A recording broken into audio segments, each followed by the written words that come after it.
it's your buddy Peace and Harmony with you here today, zooming in on the origin or perhaps causative factor in narcissist personality development as thought by Mr. Otto French, a second school psychoanalyst, basically preceding Sigmund Freud, the great Sigmund Freud, who originated the psychoanalysis movement and thought behind that in the 1800s. Freud was in the 1800s and early 1900s.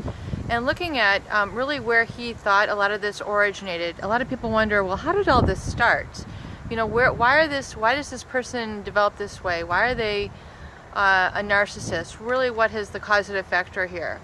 Well, let's explore this. According to Mr. Otto French, he highlighted this perhaps occurring in the early development of the narcissist, in their early life, in their childhood, and they had required this sort of behavior, this sort of attention-seeking behavior, to satisfy their needs and give them really a sense of balance or equilibrium. As you know, children will want definite immediate gratification, and as a parent, you know, you learn to satisfy these needs but not give in too quickly, so that the child learns discipline. They learn how to delay gratification. It's very important for children to learn that discipline and have power over and control over their emotional state, which is, you know, when a child grows up and matures, they know that they can expect that even though they don't have something answered right away, their needs right away, their candy right away, that it'll be coming. It's on its way. Just behave, be good, keep your cool, and your needs will be satisfied. You will experience gratification. Well, it's thought that by the psychoanalysis that you know, since a child perhaps felt such a denial of satisfaction of their needs, that they became either aggressive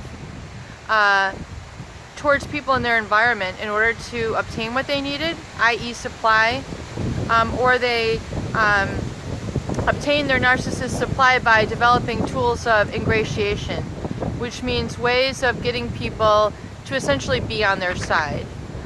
Be on their team, be on their support, be in their circle, and there to support them, to make sure and confirm, provide a certainty that their needs would be met. And so these different styles thought to be utilized by a narcissist of aggression, or what they call ingratiation, and we'll go into this in just a moment here. But he thought that these varying styles would result in either a sadistic personality style or a submissive personality style later in their adult life. So this is very interesting, because when we think about, you know, what all these terms mean and what it really means for you to be involved with a narcissist, we look at, you know, what is aggression. You know, usually it's a very hostile and a negative connotation to that sort of perspective and behavior.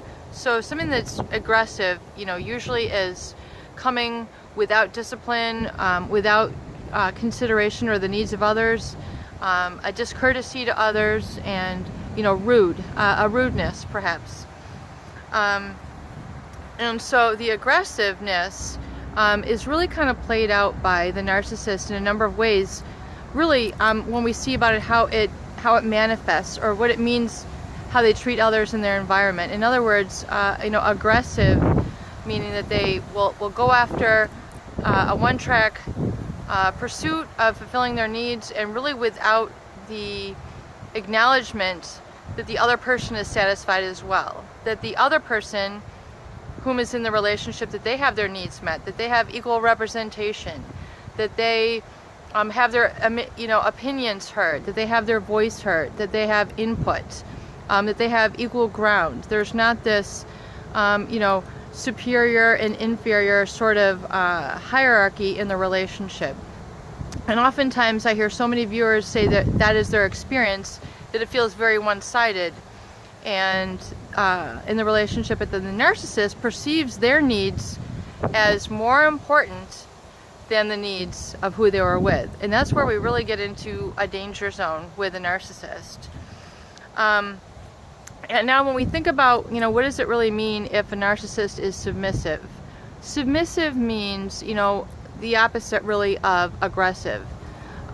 So if we think maybe, does this, correlate with the overt narcissist, who is overly showy, overly grandiose, overly egomaniac, extremely charming, affable, the life of the party. We know what we're referring to here. The ones who want to flaunt the positions, the car, the money, the woman, the bank accounts, whatever it is. Those are your overt narcissists. They're more easy to identify.